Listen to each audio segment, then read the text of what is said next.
Númérì orí 17 láti ẹsẹ̀ 1 títí dé ẹsẹ̀ 23.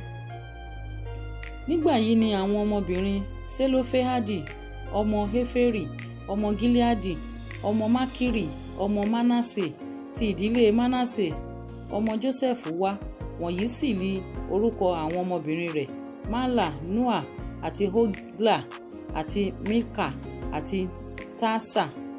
Wọ́n sì dúró níwájú Mósè àti níwájú Eleasari àlùfáà àti níwájú àwọn olórí àti gbogbo ìjọ ní ẹnu ọ̀nà àgọ́ àjọ wípé, bàbá wa kú ní aginjù, òun kò sì sí nínú ẹgbẹ́ àwọn tí ó kó ara wọn jọ pọ̀ sí Olúwa nínú ẹgbẹ́ Kórà, ṣùgbọ́n ó kú nínú ẹ̀ṣẹ̀ ara rẹ̀, kò sì ní ọmọkùnrin.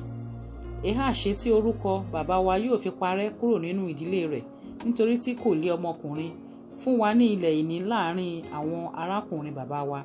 Mósè sì mú ọ̀ràn wọn wá síwájú Olúwa. Olúwa sì sọ fún Mósè pé, àwọn ọmọbìnrin Selofehadi sọ rere. Nítòótọ́ fún wọn ní ilẹ̀ ìní kan láàrin àwọn arákùnrin bàbá wọn, kí ìwọ kí ó sì ṣe kí ilẹ̀ ìní bàbá wọn kí ó kọjá sọ́dọ̀ wọn. Kí ìwọ kí ó sì sọ fún àwọn ọmọ Ísírẹ́lì pé, bí ọkùnrin kan bá kú tí kò sì ní ọmọkùnrin, ǹjẹ́ kí ẹ̀yin kí ó ṣe kí ilẹ̀ ìní rẹ̀ kí ó kọjá sọ́dọ̀ ọmọbìnrin rẹ̀. Bí òun kò bá sì lé ọmọbìnrin, ǹjẹ́ kí ẹ̀yin kí ó fi ilẹ̀ ìní rẹ̀ fún àwọn arákùnrin rẹ̀. Bí òun kò bá sì lé arákùnrin, ǹjẹ́ kí ẹ̀yin kí ó fi ilẹ̀ ìní rẹ̀ fún àwọn arákùnrin bàbá rẹ̀. Bí bàbá rẹ̀ kò bá sì lé arákùnrin, ǹjẹ́ kí ẹ̀yin kí ó fi ilẹ̀ ìní rẹ̀ fún ìbátan rẹ̀ tí ó súnmọ́ ní ìdílé rẹ̀. Òun ni kí ó jogún rẹ̀, yóò sì já sí ìlànà ìdájọ́ fún àwọn ọmọ Ísírẹ́lì, gẹ́gẹ́ bí Olúwa ti pàṣẹ fún Mósè. Olúwa sì sọ fún Mósè pé, gun orí òkè Abarimu yìí lọ, kí o sì wo ilẹ̀ náà tí mo fi fún àwọn ọmọ Ísírẹ́lì. Nígbà tí ìwọ bá rí i tán, a ó sì kó ìwọ jọ pẹ̀lú àwọn ènìyàn rẹ, gẹ́gẹ́ bí a ti kó Árónì arákùnrin rẹ̀ jọ.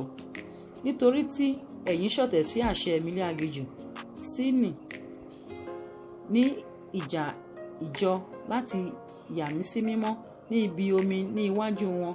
Wọ̀nyí lé omi Meriba ní Kádésì ní aginjù Síìnì.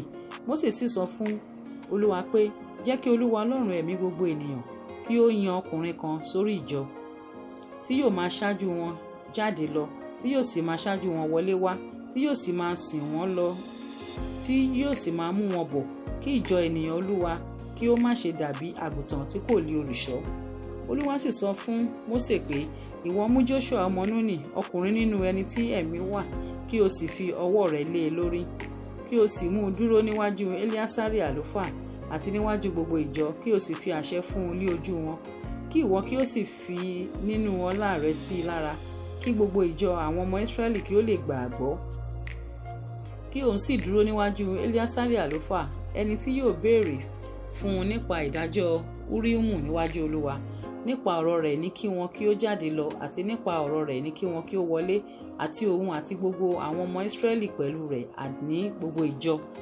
Mósè sì ṣe bí Olúwa ti pàṣẹ fún un. Ó sì mú Jóṣúà, ó sì mú un dúró níwájú Eleasari àlùfáà àti níwájú gbogbo ìjọ. Ó sì fi ọwọ́ rẹ̀ lé e lórí, ó sì fi àṣẹ fún un bí Olúwa ti wí láti ọwọ́ Mósè.